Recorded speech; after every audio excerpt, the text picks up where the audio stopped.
नाम की महिमा हो। अब हम लोग संदेश की ओर आगे बढ़ेंगे।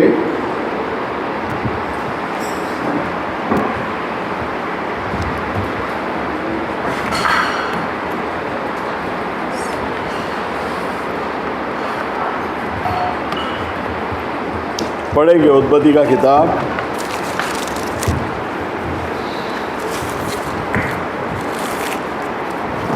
दूसरा अध्याय उसका 7वां वचन।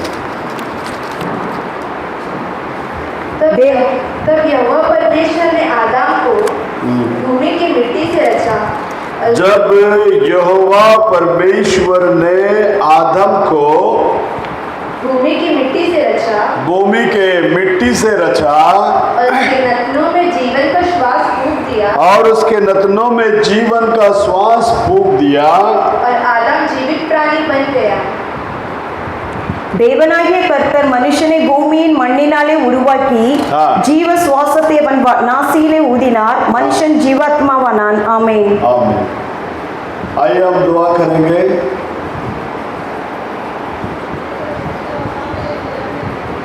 हम आंखों को बंद करें, पढ़ेंगे वचन के जरिए प्रभु हमसे बातें करने के लिए हमारे बीच में भाई जसमन है, वो प्रार्थना करें।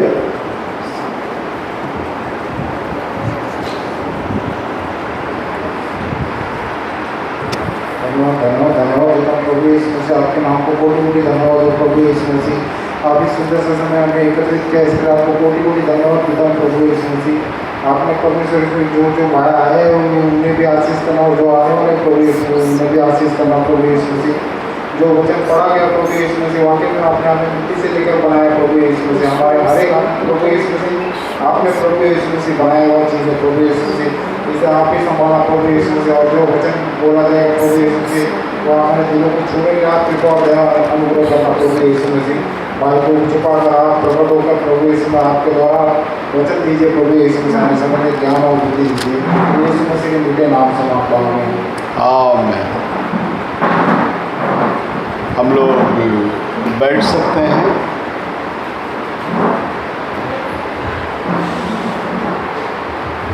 प्रभु महान, कल और आज युगानुग एक सा परमेश्वर, आज के दिन में प्रभु ने उनके सम्मुख में हमें लेकर आए उनके नाम की महिमा करने। अब तक हम लोग गीतों के जरिए परमेश्वर के नाम की महिमा किए। अब वचन का समय है, वचन के जरिए प्रभु हमसे बोलना चाहिए, बातें करना चाहिए। शास्त्र लेख में भी हमने पढ़ा, यहोवा परमेश्वर मनुष्य को धरती के मिट्टी से उसको बनाकर उसके अंदर जान को लेकर आने के लिए श्वास को फूका नथनों में। शास्त्र लेख कहता है मनुष्य जीवित प्राणी बन गया। मनुष्य क्या बन गया? जीवित प्राणी बन गया। अब पौलुस थेसलोनियन के अंदर, एक बार बैठ जाइए, अपना मोबाइल सब साइलेंस में डाल दीजिए, और बैठने के बाद यहाँ वहाँ ताकना नहीं, यहाँ वहाँ जाना नहीं। पौलुस पहला थेसलोनियन 5वां अध्याय में क्या बात करता है देखिए। 23वां वचन को पढ़िए। शांति का परमेश्वर, कौन सा परमेश्वर? शांति का परमेश्वर आप ही तुम्हें पूरी रीति से पवित्र करे, आप ही तुम्हें पूरी रीति से पवित्र करे, और तुम्हारी आत्मा तुम्हारी आत्मा और प्राण और देह हमारे प्रभु यीशु मसीह के आने तक, हमारे प्रभु यीशु मसीह के आने तक पूरे पूरे और निर्दोष और सुरक्षित रहे। पूरी निर्दोष और सुरक्षित और कैसा रहे? सुरक्षित रहे। कौन सा चीज? சமாதானத்தின் தேவன் தாமே हाँ உங்களை முற்றிலும் பரிசுத்தமாக்குவாராக. हाँ உங்கள் ஆவி, हाँ ஆத்மா, हाँ சரீரம் முழுவதும் हाँ நம்முடைய கர்த்தராகிய இயேசு கிறிஸ்து வரும்பொழுது हाँ குற்றமற்றதாய் இருக்கும்படி காக்கப்படுவதாக. आमीन। यहाँ परमेश्वर का पाक कलाम कहता है प्रभु के आने के समय में कौन सा चीज पवित्र होना चाहिए? तुम्हारा आत्मा भी पवित्र होना चाहिए, तुम्हारा शरीर भी पवित्र होना चाहिए और तुम्हारा प्राण भी क्या होना चाहिए? पवित्र होना चाहिए। आत्मा, प्राण, शरीर, ये तीनों चीज क्या होना चाहिए?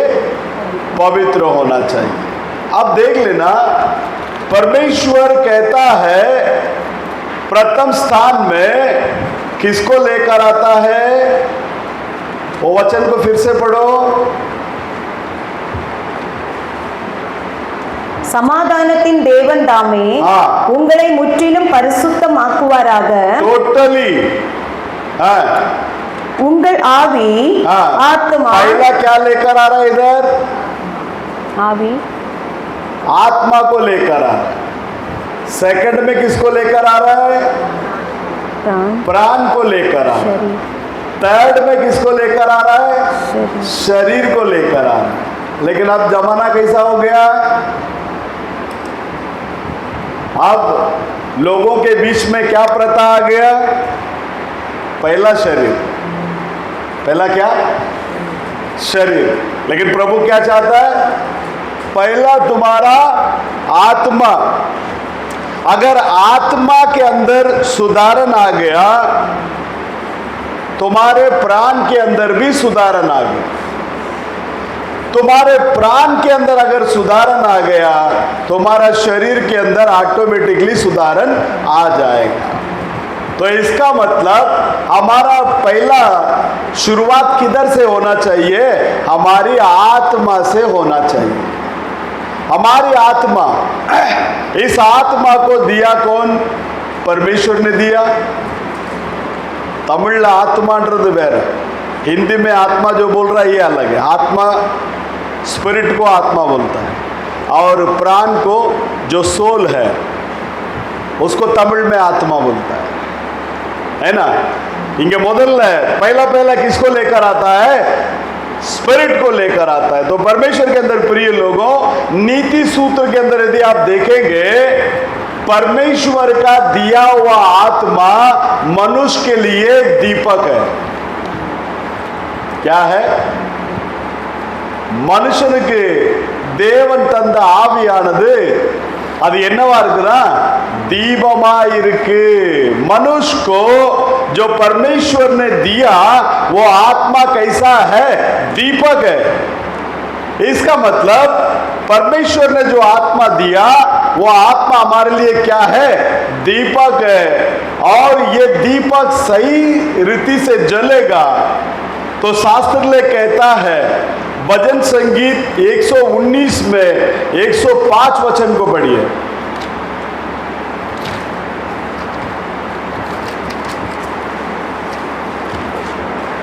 உமது பிரமாணங்களை கைக்கொள்ளும்படி हाँ என் நடைகள் ஸ்திரப்பட்டால் நலமாயிருக்கும். हाँ तेरा वचन मेरे पाँव के लिए दीपक हाँ और मेरे मार्ग के लिए उजियाला है। 105 119 105 இவ கரெக்டா வாசிச்சா? வசனம் என் கால்களுக்கு தீபமாம் हाँ என் பாதக்கு வெளிச்சமுமாய் இருக்கிறது. देख लेना, परमेश्वर ने दिया हुआ आत्मा मनुष्य के लिए क्या है? दीपक है। और यहाँ भजन संगीत में दाऊद राजा कहने के समय पर कहता है, बोलता है कि तेरा वचन मेरे पैर के लिए क्या है? दीपक है। सर में भी दीपक, पैर में भी दीपक। तो परमेश्वर के अंदर प्रिय लोगों, जिनके मन में परमेश्वर का वचन आता है, उस मन को प्रभु का आग क्या करता है? वहां जलने के लिए शुरुआत होता है। यदि परमेश्वर का आग एक मनुष्य के हृदय के अंदर जलने के लिए शुरुआत होता है, वो परमेश्वर के लिए, परमेश्वर के काम के लिए तत्पर खड़ा हो जाता है। हमेशा हमेशा किसके लिए खड़ा रहेगा? वो परमेश्वर के लिए खड़ा रहेगा। देख लेना, तेरा वचन मेरे पैर के लिए दीपक और मेरे मार्ग के लिए क्या है? वो जियाला है। तो परमेश्वर के अंदर प्रिय लोगों, प्रथम स्थान में परमेश्वर आत्मा को लेकर आता है। तो हमारा आत्मा को हम किसके हाथ में देना चाहिए? प्रभु के हाथ में देना चाहिए। यीशु मसीह को सलीब पर मारने के समय में जब प्राण को छोड़ने का समय आया, जब आत्मा को समर्पण करने का समय आया, तो परमेश्वर का कलाम कहता है, मैं मेरे आत्मा को क्या करता हूं? तेरे हाथ में सौंप देता हूं। तो आज हम में से हर एक व्यक्ति अपना आत्मा को किसके हाथ में सरेंडर करना चाहिए? परमेश्वर के हाथ में क्या करना चाहिए? सरेंडर करना चाहिए। यदि परमेश्वर के हाथ में हम अपने आत्मा को सरेंडर करेंगे, तो परमेश्वर हमारे प्राण के अंदर आकर क्या कर सकता है? वास कर सकता है। परमेश्वर प्राण, ये आप देखेंगे ना, मैथ्यू का किताब में 16वां अध्याय में एक शब्द को परमेश्वर लिखता है इधर, मनुष्य सारे जग को भी हासिल कर लेवे, मनुष्य सारे जग को भी वो हासिल कर लेवे, यदि वो उसका प्राण को नष्ट करे तो उससे क्या लाभ? 16:26 को पढ़ो। यदि मनुष्य सारे जगत को प्राप्त करे, हाँ, और अपने प्राण की हानि उठाए, अपनी प्राण की हानि उठाए, तो उसे क्या लाभ होगा? उसे क्या लाभ होगा? पूरा मनुष्य, पूरा दुनिया को भी हासिल कर लेवे, अगर उसका प्राण नष्ट होता है, उससे कोई लाभ है? कोई लाभ नहीं। तो परमेश्वर के अंदर प्रिय लोगों, दाऊद नबी भजन संगीत 42वां अध्याय में कुछ बातों को बता रहा है। देखिए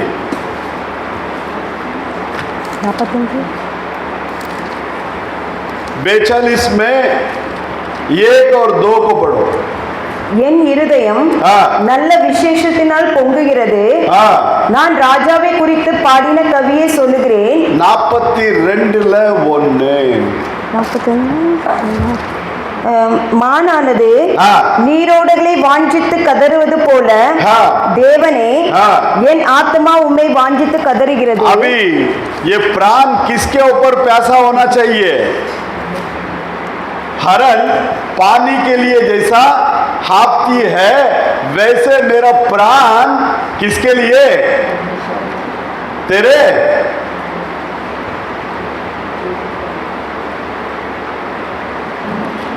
परमेश्वर की ओर क्या करता है? वो प्यासा रहता है। हरण ना, जब बड़ी जानवर लोग उसको शिकार करने के बाद उसके बदन के अंदर से जब भी लहू बाहर निकलता है, तो वो किधर दौड़ता है? पानी के ओर क्या करता है? वो दौड़ता है। जैसा पानी मिल गया उसको, पानी के अंदर उसने छलांग मार दी, तो वो उसका प्राण क्या हो जाएगा? बच जाएगा। उसका जान क्या हो जाएगा? बच जाएगा। यहाँ भजन संगीत में दाऊद कहता है, जैसे हरण अपने जल के लिए प्यासी हाफती है, वैसे ही मेरे परमेश्वर, मेरा प्राण तेरे लिए कैसा है? प्यासा है। आज हमारा आत्मा, हमारा प्राण, ये दोनों भी किसके लिए प्यासा होना चाहिए? परमेश्वर के लिए प्यासा होना चाहिए। दूसरा वचन को पढ़िए। என் ஆத்மா ஜீவனுள்ள தேவன் மேலேயே தாகமாய் இருக்கிறது. मेरा प्राण किसके ऊपर प्यासा है? தேவன் மேல், जीवित परमेश्वर के ऊपर प्यासा है। अगर तुम्हारे अंदर प्यास होगा, मेरे अंदर प्यास होगा, उस प्यास को बुझाने वाला कौन है? प्रभु यीशु मसीह है। क्यों? क्योंकि शास्त्र कहता है जीवन का सोता कौन है? प्रभु यीशु मसीह है। या कहता है कि मेरा प्राण परमेश्वर के ऊपर, जीवित परमेश्वर के ऊपर प्यासा है। मैं कब परमेश्वर के सम्मुख में आकर प्रवेश करूंगा, खड़ा रहूंगा? அந்த வார்த்தை வாசிமா. எப்பொழுது தேவனுடைய சந்நிதியில் வந்து நிற்பேன். कभी मैं, इसका मतलब उसका जी जान सब किधर लगा हुआ है? हिंदी में पढ़ना 42:2। जीवित ईश्वर, हाँ, परमेश्वर का मैं प्यासा हूँ। जीवित परमेश्वर का मैं कौन हूँ? प्यासा हूँ। हाँ, मैं कब जाकर परमेश्वर को अपना मुंह दिखाऊंगा? मैं कब जाकर परमेश्वर को अपना क्या दिखाऊंगा? मुंह दिखाऊंगा। तो इधर आना बोलने से किसके लिए आना? परमेश्वर के लिए आना। क्यों आना? हमारा आत्मा बचने के लिए आना। क्यों आना? हमारा प्राण बचने के लिए आना। क्यों आना? अनंत जीवन के अंदर प्रवेश करने के लिए आना। सिर्फ नाम के लिए आना और आकर जाना, उसमें कोई मतलब नहीं है। यहाँ दाऊद नबी सीधाई से कहता है, मैं कब जाकर मेरे प्रभु के घर में क्या करूं? मेरा परमेश्वर को मैं मेरा मुख को दिखाऊं। तो हर एक के अंदर, और एक बात को देखिए, उतना बड़ा राजा 122 में आई है, उतना बड़ा राजा के पास पहला वचन को पढ़िए। जब लोगों ने मुझसे कहा, आओ हम यहोवा के भवन को चले, हम यहोवा के भवन को चले, तब मैं आनंदित हुआ। इधर कौन से बात से आनंदित है ये?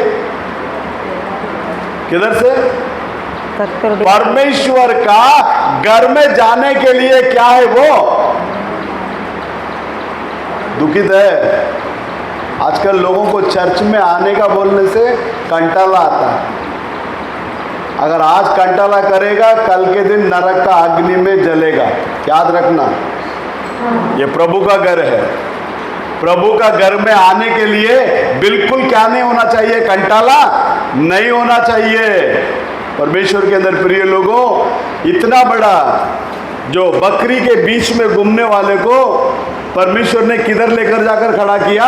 राजमहल में राजा बनाया। राजा बनने के बाद में भी जैसे बकरी के बीच में चलने के टाइम वो प्रभु के साथ में चला, वैसे राजा बनने के बाद में भी किसके साथ में चला? वो परमेश्वर के साथ में चला। आप पहले क्या थे? कितना प्रभु के साथ में प्रेम था आपका? आज आपको थोड़ा लेवल बढ़ गया, तो आपका प्रेम कितना है परमेश्वर के साथ में? परमेश्वर के साथ आपका जीवन ठीक ठाक है?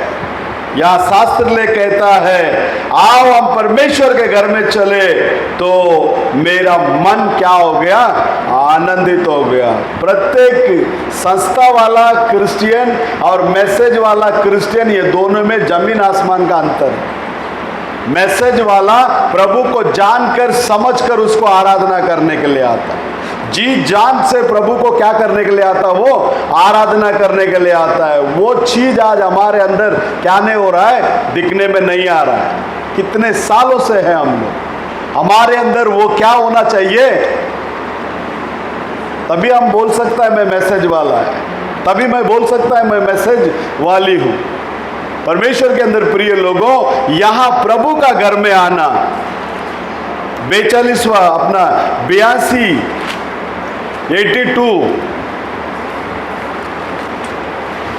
भजन संगीत में आई।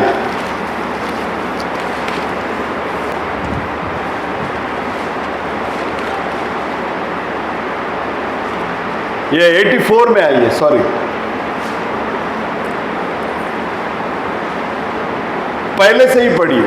சேனைகளின் கர்த்தாவே, ஆ. உமது வாசஸ்தலங்கள் எவ்வளவு இன்பமானவைகள். ஆ.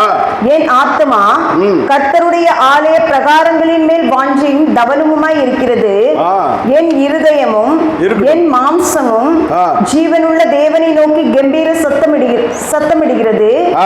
என் ராஜாவும் என் தேவனுமாகிய சேனைகளின் கர்த்தாவே, உம்முடைய பீடங்கள் அண்டையில் அடைக்கலான் குருவிக்கு வீடும் தகைவிலான் குருவிக்கு தன் குஞ்சுகளை வைக்கும் கூடும் கிடைத்ததே. உம்முடைய வீட்டில் வாசமாய் இருக்கிறவர்கள் பாக்கியவான்கள், அவர்கள் எப்பொழுதும் உம்மை துதித்துக் கொண்டிருப்பார்கள். இந்தில வாசிமா. हे सेनाओं के यहोवा, हे सेनाओं के यहोवा, तेरा निवास क्या ही प्रिय है, तेरा निवास क्या ही प्रिय है। परमेश्वर का घर हमारे लिए क्या होना चाहिए? प्रिय होना चाहिए। कब मैं जाकर प्रभु के घर में खड़ा रहूं, खड़ा रहेगा, ये बातें हमारे मन में क्या होना चाहिए? होना चाहिए। उसके बाद में मेरा प्राण यहोवा के आंगनों की अभिलाषा करते करते, मेरा प्राण यहोवा के आंगनों का अभिलाषा करते करते मूर्छित हो चला। मेरा तन मन दोनों जीवित परमेश्वर को पुकार रहे। दोनों भी किसको पुकार रहा है? आज आपका तन मन किसको पुकार रहा है? आपका तन मन प्रभु के साथ में है। यदि हमारा तन मन प्रभु के साथ में है तो हमारा चाल चलन प्रभु के साथ में क्या होगा? सीधाई से होगा। बोलो हालेलुया। उसके बाद में कहता है तीसरा वचन, हे सेनाओं के यहोवा, हे मेरे राजा, हे सेनाओं का यहोवा, हे मेरे राजा और मेरे परमेश्वर, और मेरे परमेश्वर। यीशु किसका परमेश्वर है? हर एक व्यक्ति का मन में क्या आना चाहिए? यीशु किसका परमेश्वर है? मेरा परमेश्वर है। फिर भवन में किससे मिलने के लिए आ रहा है? मेरा परमेश्वर से क्या करने के लिए आ रहा है? मिलने के लिए आ रहा है। अविश्वासी के लिए ये बात ही नहीं है, ये विश्वासी लोगों के लिए। अविश्वासी को तो ये समझ में ही नहीं आएगा। कौवा और कबूतर कितने भी साथ में बैठ के अनाज को खाएगा तो भी कौवा अपना रंग को टाइम पे बता ही देता है। बताता नहीं बताता? नोआ के जहाज के अंदर कौवा भी था, कबूतर भी था। पानी का लेवल कम हो गया क्या करके देखने के लिए कौवा को भेजा तो कौवा वापस आया क्या? क्यों नहीं आया? क्योंकि जितने भी पानी में मरा हुआ मुर्दा जो फूक कर ऊपर आया उसको खाने के लिए क्या कर लिया वो जाकर? क्या अच्छा लगा उसको? सड़ा गला। आज भी अविश्वासी को सड़ा गला व्यक्ति ही अपना चीज ही क्या लगेगा? अच्छा लगेगा। लेकिन कबूतर को भेजा तो कबूतर बाहर किधर क्या नहीं कर सका? रुक नहीं सका। वापस वो किधर आ गया? जहाज के अंदर आ गया। वापस जब भेजा रिटर्न तो वो आलिव का पत्ता को क्या कर लेकर आया? तोड़कर लेकर आया। कौवा और कबूतर में यही अंतर है। कबूतर सिर्फ अनाज को खाएगा और कौवा जो है सब कुछ खाएगा। कौवा के लिए दुनियावी चीजें क्या लगेगी? बहुत अच्छा, बहुत सुंदर। परमेश्वर के अंदर प्रिय लोगों, ये सारी चीजें एक दिन में क्या होने वाली है? मिटने वाली है। हम जो बातें कर रही हैं अविनाशी जिंदगी की बात कर रहे हैं। कौन सा जिंदगी? अविनाशी जिंदगी। लोग बोलते हैं किसने देखा स्वर्ग और किसने देखा नरक? स्वर्ग नरक किधर है बोलता? इधर ही है बोलता। ऐसा है क्या? ऐसे सब बातें आएगा करके परमेश्वर ने पहले से ही बाइबल के अंदर सत्य घटना को रख कर गया। वो दृष्टांत नहीं है। वो क्या नहीं है? जैसे बहुत सारी बातों को दृष्टांतों से प्रभु ने बात करके गया, वैसे ये लाजर और धनवान का जो है ये बात जो है ये दृष्टांत नहीं है, ये सत्य घटना है। हम बाइबल को जानते हैं, हमें पता है ये क्या चीज है।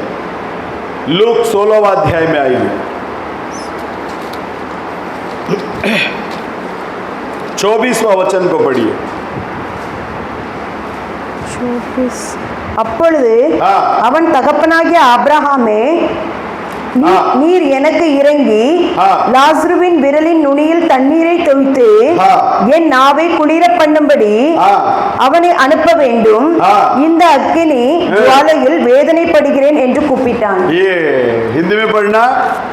तब उसने पुकार कर कहा, उसने पुकार कर कहा, हे पिता अब्राहम, हे पिता अब्राहम, मुझ पर दया करके मुझ पर क्या करके? धरती में जब जिंदा था तभी दया के लिए प्रभु के पास बात नहीं किया ये। हेलो, धरती में अपने धन संपत्ति में ही क्या किया? अपना जीवन को खर्च किया। परमेश्वर के बारे में इसको सोचने के लिए क्या नहीं था? समय नहीं था। जब इस मरकर जब नरक के अंदर गया, अग्नि के अंदर गया, क्योंकि वहां का अग्नि के अंदर जलेगा तो जरूर। अभी अपन जलेगा तो क्या होता है? घायल हो जाता है ना? ज्यादा ही जला देगा तो राख हो जाएगा। लेकिन इधर ना घायल होएगा ना क्या होगा, ना जलेगा।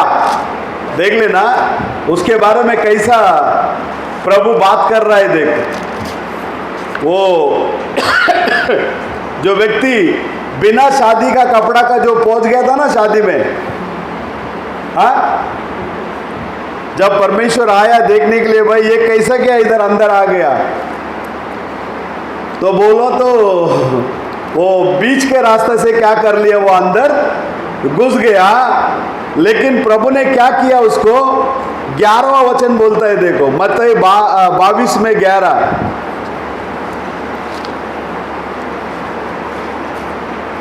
விருந்தாளிகளை பார்க்கும்படி ஆ.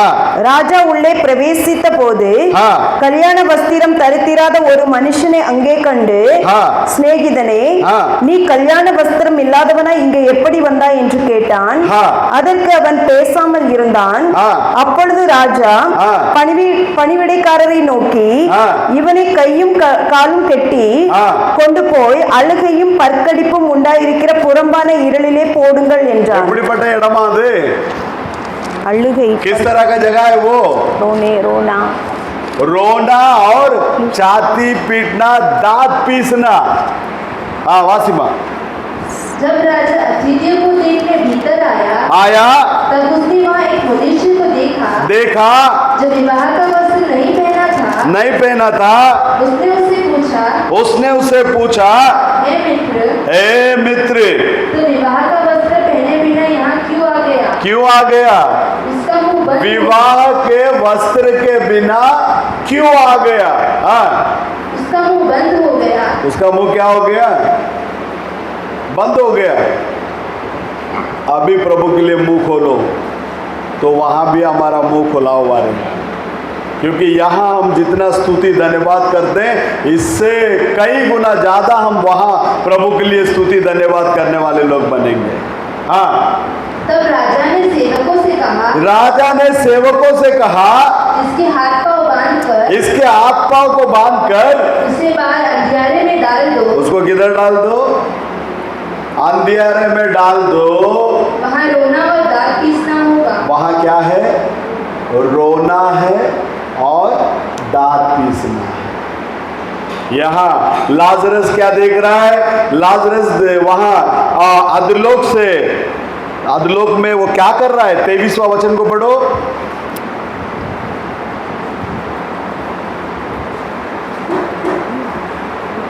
16-23 23 16-23 16-23 लुक।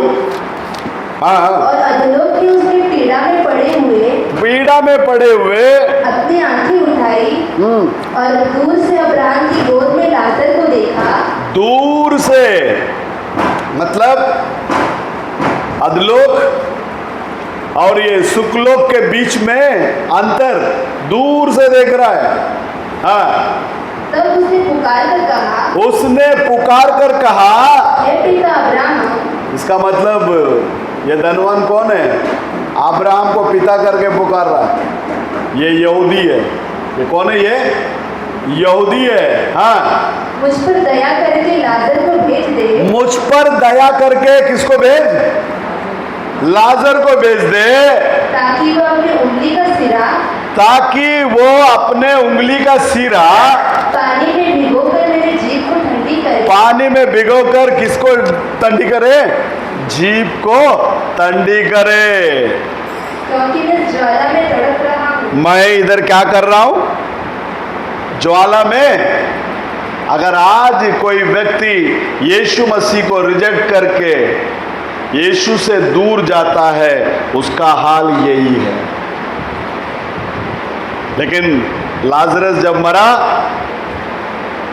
कि सीधा उसको लेकर जाने के लिए कौन आया? 25वां वचन पढ़ो अपना। परंतु अब्राहम ने कहा, हाँ नहीं 22। ऐसा हुआ कि हाँ वह कंगाल मर गया कंगाल मर गया और स्वर्गदूतों ने उसे लेकर अब्राहम की गोद में पहुंचाया। स्वर्ग दूत आता लेकर जाने के लिए। हेलो, हम मसीह लोग जब मर जाते हैं ना, ये तो शरीर है, इसके ऊपर कौन कब जाएगा किसी को पता नहीं है। कोई पता है? किसी को पता नहीं। ये शरीर मरणहार ये देह है, जबकि इसको मरण के लिए प्रभु ने बनाया नहीं है। लेकिन आदम और हवा की गलती के वजह से इसके अंदर क्या आ गया? मरण आ गया। लेकिन उसको बचने के लिए प्रभु ने उपाय भी क्या किया है? दिया है। उत्पत्ति से लेकर प्रकाशित वाक्य तक हमको बचने के लिए प्रभु ने क्या बना कर दिया? रास्ता बना कर दिया। अब ये परमेश्वर का कलाम आज आपके पास मेरे पास आया है। यहाँ वो बोलता है कि जब लाजरस मर गया, देवदूत आकर क्या किया उसको?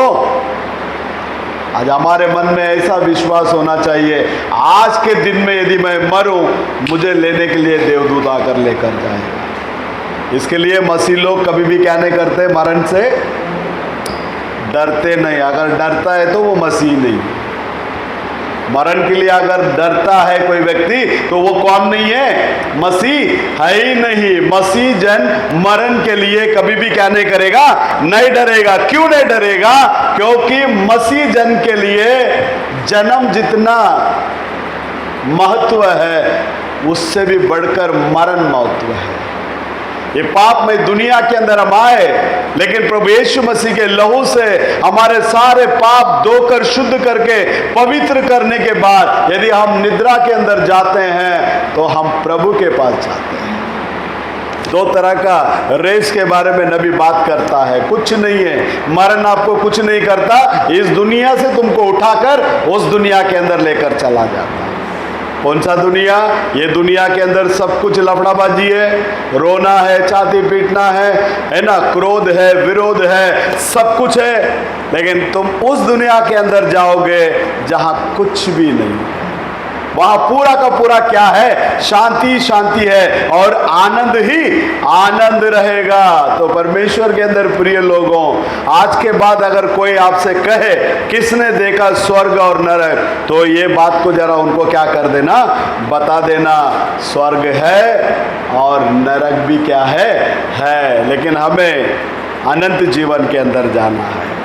किसके अंदर जाना है? अनंत जीवन के अंदर जाना है। क्योंकि नबी कहने के समय पर कहता, स्वर्ग जो है वो शुरुआत किया गया है, तो शुरुआत जो भी चीज का होता है उसका अंत भी क्या है?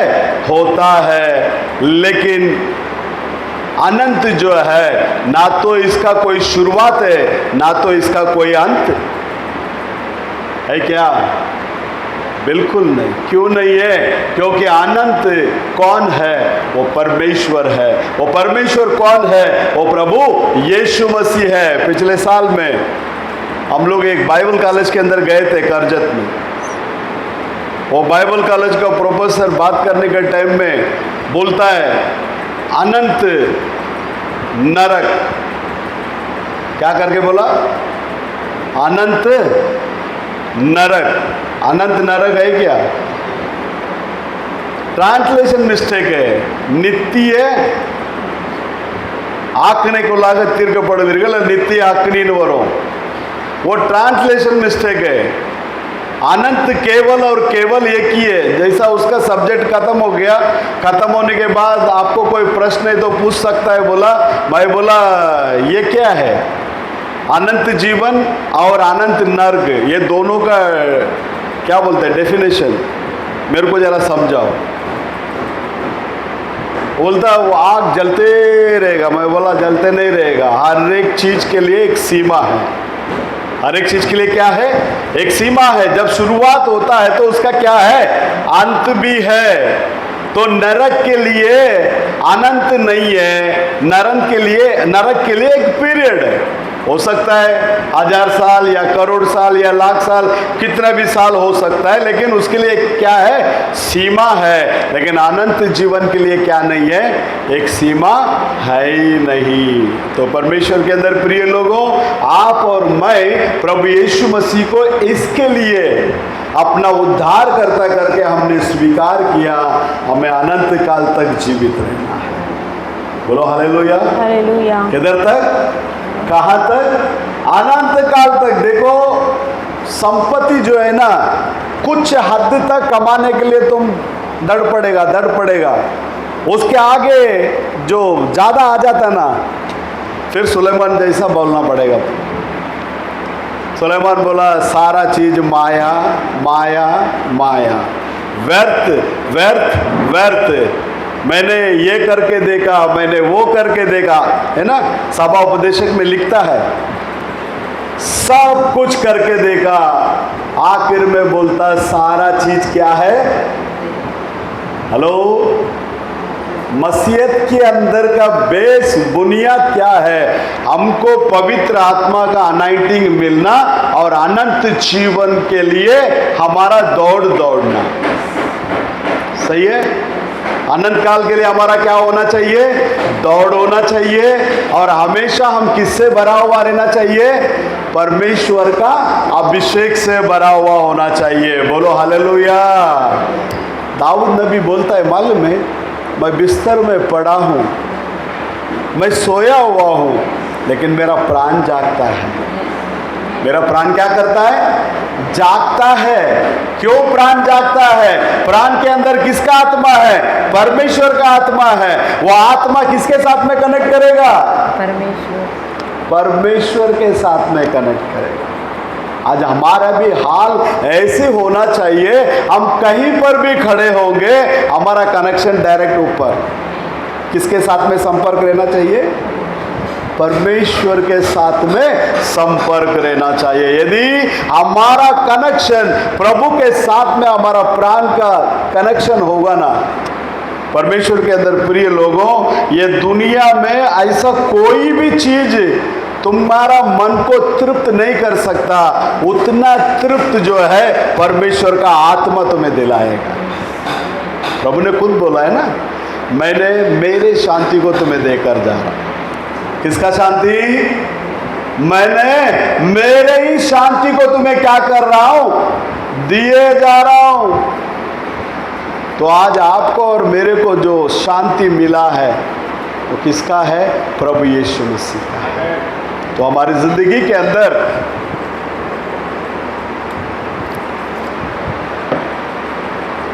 जिसने यीशु को जान लिया उसने अपना जिंदगी को जीत लिया। यीशु को जाना नहीं, हमारा जीना व्यर्थ है। हम जीते जी क्या है? जिंदा। कभी कभी देखो, बुजुर्ग लोग जब चलता फिरता रहता ना, कभी आपस में बात करते। उस दिन हमारा फैक्ट्री का दवाखाने में गया, दोनों बुढ़ा लोग अपना दुख भरी कहानी बताकर बोलता है, माझा सुन भाई ऐसा करती ना, माझा सुन भाई तसा करती, ये वो सब चालू। क्यों ऐसा? क्योंकि जिसके मन में मसीह है उसको किसी का भी तकलीफ के बारे में महसूस, वो भूल जाता है, जाने दो, जो किया किया। हेलो, उसका मन हमेशा प्रभु के साथ में मगन रहता है। कुछ मिले या ना मिले, हमेशा किसके साथ में वो खुश रहेगा? प्रभु के पास में खुश रहेगा। क्योंकि उसको मालूम है मैं आया खाली हाथ और मैं जाएगा भी खाली हाथ। हेलो, मैं आया खाली हाथ और मैं जाएगा भी कैसा? खाली हाथ। इसके लिए हमेशा किसके साथ में चलो? प्रभु के साथ में चलो। 17वां अध्याय में प्रभु एक बात को बताता है। देखिए, 14वां अध्याय में, योहान 14वां अध्याय में, 14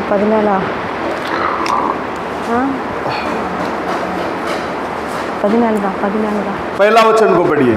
உங்கள் இருதயம் கலங்காதிருப்பதாக हाँ, தேவனிடத்தில் விசுவாசமாயிருங்கள். किसके ऊपर विश्वास रखो? प्रभु के ऊपर विश्वास रखो என்னிடத்திலும் விசுவாசமாயிருங்கள். और मेरे ऊपर में भी क्या रखो? विश्वास रखो। என் பிதாவின் வீட்டில் अनेक வாசஸ்தலங்கள் உண்டு. मेरे पिता के घर में बहुत सारा रहने का स्थान है। அப்படி இல்லாதிருந்தால் ऐसा नहीं होता तो நான் உங்களுக்கு சொல்லியிருப்பேன். मैं तुम्हें कह देता। ஒரு ஸ்தலத்தை உங்களுக்கு ஆயத்தம் பண்ண போகிறேன். हाँ, நான் போய் உங்களுக்காக ஸ்தலத்தை ஆயத்தம் பண்ணின பின்பு हाँ, நான் இருக்கிற இடத்தில் நீங்களும் இருக்கும்படி मैं जो स्थान में है वहां तुम भी रहने के लिए நான் மறுபடியும் வந்து मैं दोबारा आकर உங்களை என்னிடத்தில் சேர்த்துக் கொள்ளுவேன். किसके पास इकट्ठा करके लेगा? किसके पास? मेरे पास। हेलो, इसके लिए भजन संगीत में 100वां अध्याय में कुछ बात को बताता है। देखिए, एकदम सिंपल रीति से बात करके जाता है। 100 में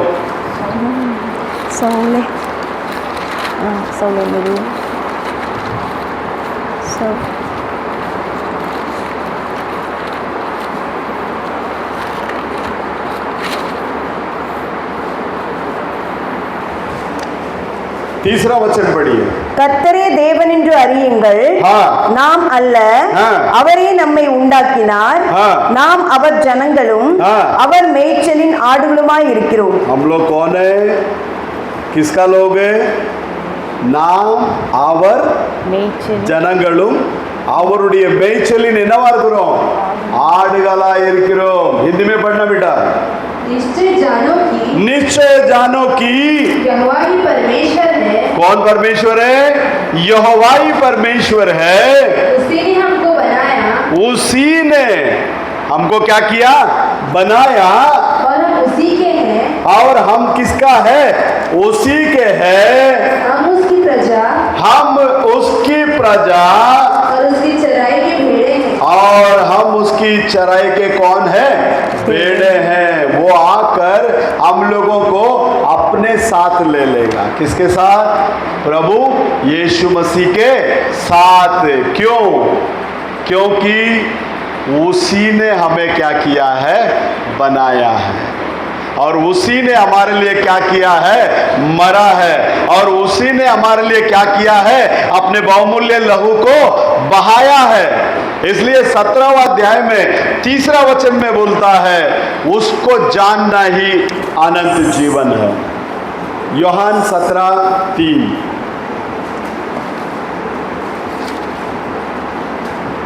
ஒன்றான மேய்தேவனாகிய உம்மையும் हाँ, நீர் அனுப்பினவராகிய இயேசு கிறிஸ்துவையும் அறிவதே நித்திய ஜீவன். हाँ, और अनंत जीवन यह है कि और अनंत जीवन ये है कि वह तुझ एकमात्र सच्चे परमेश्वर को ओ कितना परमेश्वर?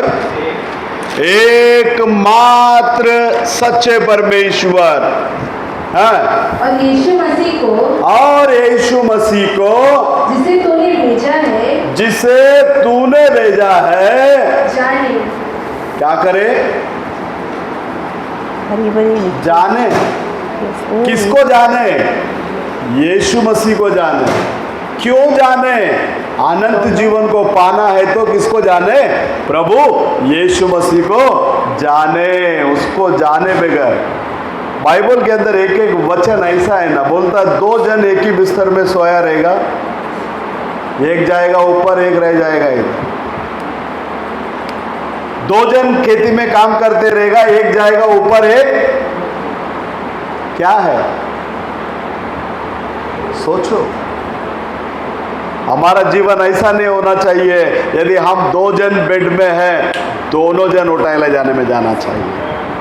हेलो, अगर हम 2 जन घर के अंदर काम में हैं, दोनों जन किस में जाना चाहिए? उठाए ले जाने में जाना चाहिए। ऐसा नहीं होना चाहिए पति चला गया पत्नी रह गई, पत्नी चली गई पति रह गया। ऐसा हालत क्या नहीं होना चाहिए, हमारा होना नहीं चाहिए। तो क्या है? यीशु कौन है इसे जान लो। यीशु को जानना ही क्या है? अनंत जीवन है। अगर वो एक बार हमारे अंदर आ गया, ये दुनिया की सारी चिंताएं हमसे दूर हो जाती है। अगर अभी भी दुनिया का चिंता तुमको काट रहा है, इसका मतलब जो अभिषेक के अंदर तुम आने का है, अभी तक वो अभिषेक के अंदर क्या नहीं किया? आया नहीं है। हेलो, अगर वो अनाइंटिंग के अंदर हम आ जाएंगे, घर में काना रहेगा तो भी हालेलुया, घर में काना नहीं रहेगा तो भी हालेलुया। हर एक अपना अपना प्राण का हिसाब देंगे। कहाँ तक? बच्चे लोगों को एक लेवल तक ही माँ बाप का कंट्रोल में कर सकता है। तो एक बार 21 साल पार हो गया लड़का, उसके ऊपर तुम्हारा रुबाब नहीं चला सकता है, कानून आ जाता बीच में, क्योंकि वो क्या हो गया? अभी मेजर हो गया। 18 साल के ऊपर लड़की हो गई तो कानून उसको क्या देता है? अलाउड करता है, वो खुद का निर्णय क्या करे। इसलिए आदम और हवा को सामने प्रभु ने दोनों चीज को रखा और खुद को निर्णय लेने के लिए थोपा नहीं तुमको यही खाने का ना, जो करना है करो। दोनों भी चीज तुम्हारे सामने मैंने क्या कर दिया? रख दिया। अब दोनों चीज रखा तो इंसान को कौन सा चीज अच्छा लगा? हाँ, कौन सा चीज अच्छा लगा? और उस दिन उसको वो अच्छा लगा तो आज भी क्या चीज अच्छा लगेगा? वही चीज अच्छा लगेगा। लेकिन आप और मैं धन्य है, आप और मैं प्रभु को छूना नहीं, प्रभु ने हमको छूना है। इस वजह से हेलो, प्रभु का चुना हुआ बीज यदि हम होंगे, किसी भी हालात में हम प्रभु को खोएंगे। हम मसीह को क्या नहीं करेंगे? खोएंगे नहीं। देख लेना, एक बहुत बड़ा मूसा, जब उसको मालूम पड़ा वहां गुलामगिरी के अंदर जो लोग हैं वही मेरे लोग हैं, मैं उनका है, मेरा सेवा उधर ही है। जब वो निर्णय लेने का समय आया ना, फैरोन ने उसका पूरा खजाना खोल कर दिखाया, देख ये सब तेरे लिए। ये सब किसके लिए है? तेरे लिए। देख लेना उसके बारे में बाइबल किस रीति से वर्णन करता है। हिब्रू का किताब 11वां अध्याय 24 और 25 को पढ़ना। விசுவாசத்தினாலே हाँ। மோசே தான் பெரியவனான போது विश्वास से मूसा जब वो बड़ा हो गया, பார்வோனுடைய குமாரத்தியின் மகன் எண்ணப்படுவதை வெறுத்து आज हम लोग बोलते हैं ना, मैं ये है, मैं वो है, मैं ये धर्म का है, मैं वो धर्म का है। कुछ नहीं है। परमेश्वर ने कोई धर्म को बनाया? परमेश्वर किसको बनाया? हाँ, धर्म को बनाया। परमेश्वर किसको बनाया? इंसान को बनाया। बोलो हालेलुया। परमेश्वर ने किसको बनाया? इंसान को बनाया, कोई धर्म को नहीं बनाया। हेलो, फिर धर्म को बनाने वाला कौन? दो ही व्यक्ति है, एक परमेश्वर है और एक शैतान है। एक परमेश्वर है और दूसरा कौन है? जब परमेश्वर ने धर्म को बनाया नहीं तो फिर ये किसने बनाया? किसके जरिए बनाया? काम करने के लिए परमेश्वर को भी शरीर का जरूरत है और शैतान को भी शरीर का जरूरत है। ठीक है? जब इंसान को परमेश्वर ने इंसान ही बनाया, कोई जात नहीं, कोई धर्म नहीं बनाया, तो धर्म को बनाने वाला कौन है? दूसरा व्यक्ति। बोलो हालेलुया। तो हम इंसान हैं। परमेश्वर का कलाम कहता है मिट्टी से मनुष्य को रचा, नथनों में फूंकर मारा, वो क्या बन गया? जीवित प्राणी बन गया। हम इंसान परमेश्वर का हाथ का क्रिया है। यदि हम इंसान परमेश्वर का हाथ का क्रिया है तो हमारा सारा कारोबार किसका होना चाहिए? हमारे जरिए परमेश्वर का होना चाहिए। बोलो हालेलुया।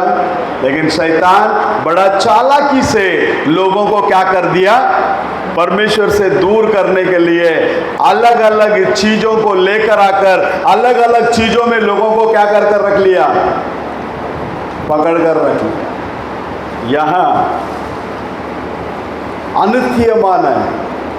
ఎప్పుడు పడ సంతోషమా? అది किस तरह का आनंद है? वो अनित्यमान अनंत नहीं है, थोड़ा समय का आनंद है। थोड़ा समय का आनंद है। वो बोलता है कि கீழவாசிமா அனித்தியமான பாவ சந்தோஷங்களை அனுபவிப்பதை பார்க்கிலும் தேவனுடைய ஜனங்களோடு துன்பத்தை அனுபவிப்பதை தெரிந்து கொண்டு துன்பத்தை பார்த்து நம்ம ஓடுறோம்। हिंदी में पढ़ना बेटा।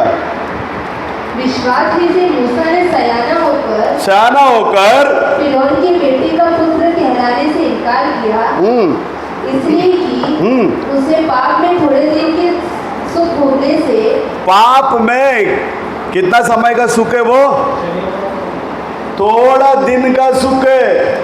आप देख लेना पाप में जिंदगी के अंदर रहने वालों को बाद में देखा तो पूरा खोखला होके बैठा रहेगा। पाप में जिंदगी थोड़ा दिन का आनंद, शराब थोड़ा दिन का आनंद, व्यभिचार थोड़ा दिन का आनंद, सारी बातें किसका है? थोड़ा दिन का आनंद। लेकिन आप और मैं थोड़ा दिन का आनंद वाला नहीं है, हमेशा हमेशा आनंद के अंदर रहने वाले हैं। हालेलुया। इसके लिए उसके बारे में शास्त्र कहता है परमेश्वर के लोगों के साथ में वो दुख उठाने का निर्णय ले लिया। क्या लिया?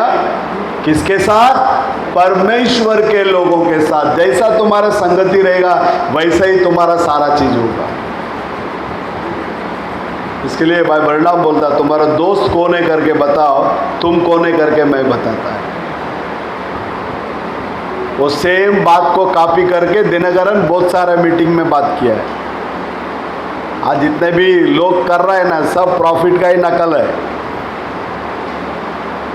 आप और मैं इस दुनिया के अंदर हमारा कोई दोस्त होना चाहिए तो एक ही दोस्त है, वो प्रभु यीशु मसीह। प्रभु ने बोला आज से मैं तुमको दास करके नहीं बोलता, मैं तुम्हें मेरा मित्र करके बोलता हूं। तो आपका और मेरा मित्र कौन है? प्रभु यीशु मसीह है। यहां वो उसके सामने सारा चीजों को रख दिया। 26वां वचन को पढ़ो। இனிவரும் பலன் மேல் நோக்கமாயிருந்து எகிப்திலுள்ள பொக்கிஷங்களிலும் பொக்கிஷம் क्या है? मिस्र देश का अंदर का खजाना मूसा के सामने क्या करके रख दिया? खोल कर रख दिया। खजाना या मसीह? मूसा ने खजाना को नहीं चुना, मसीह को चुना। बोलो हालेलुया।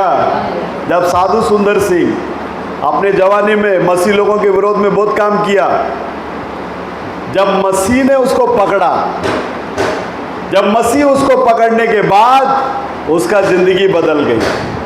उसका जिंदगी क्या हो गई? बदल गई। जो बाइबल के खिलाफ में, जो बाइबल को फाड़ा था वो सारे चीज मसीह उसको टच करने के बाद वो बोला सच्चा परमेश्वर कौन है? वो मेरे से आकर क्या करे? मिले। पटरी पे जाकर सर रख दिया था, नहीं तो ये ट्रेन आ रहा, मैं मर रहा हूं। कोई सच्चा परमेश्वर है वो आकर हमसे क्या करे? बातें करे। कौन आकर बात किया? मसीह आकर बात किया। बोलो हालेलुया। इस दुनिया में बात करने वाला कोई खुदा है, वो प्रभु यीशु मसीह है। इस दुनिया में आपके बातों को सुनने वाला कोई खुदा है, वो प्रभु यीशु मसीह। हेलो। उसका जिंदगी बदल गई। घर में आया, घर वाले सब खिलाफ हो गए। किसके?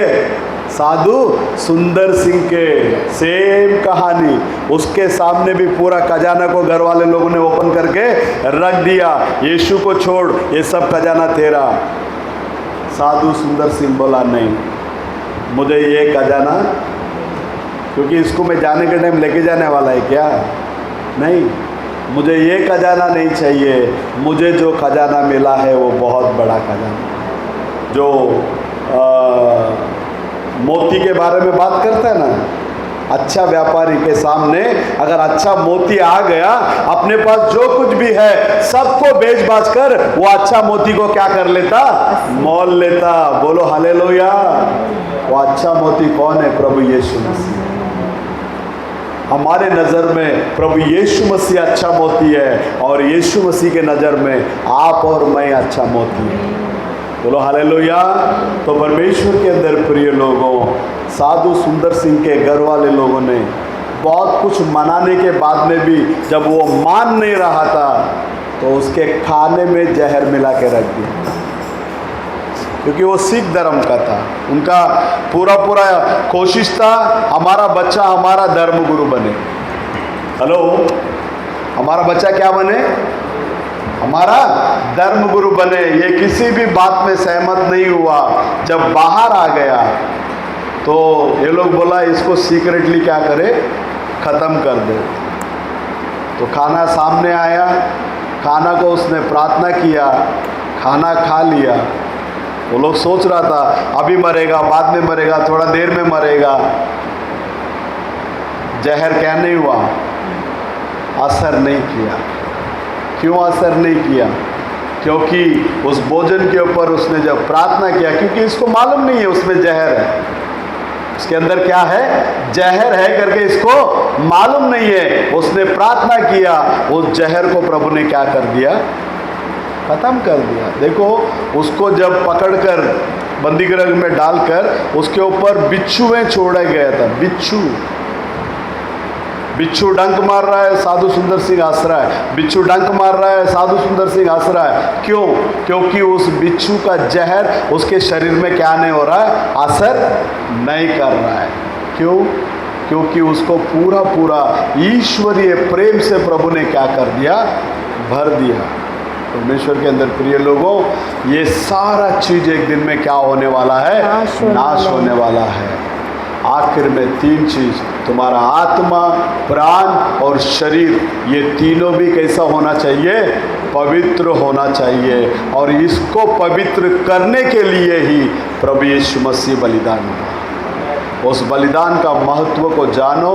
आपके लिए, मेरे लिए वो बलि होकर हमारे ये तीनों चीज़ों को वो क्या करना चाहता है, पवित्र रूपी से देखना चाहता है। बहुत सारे बीच में गलत शिक्षाएं आई। कई साल पहले मैं उड़ीसा गया था। उड़ीसा के अंदर बोले शरीर में तुम कुछ भी कर लो, प्राण ही जाने वाला है। नहीं, शास्त्र लेख बोलता है शरीर, प्राण, आत्मा, ये तीनों भी कैसा होना चाहिए, पवित्र। तो परमेश्वर के अंदर प्रिय लोगों, हमारा खुदा बहुत जल्द से जल्द आने वाला है। तो अपने आप को क्या करो, सरेंडर करो। सरेंडर करने के बाद में आपका जीवन के अंदर देखो प्रभु किस रीति से काम करता है। प्रभु यीशु मसीह हम लोगों को आशीष करे। ये बंद कर दूं। आप सब लोग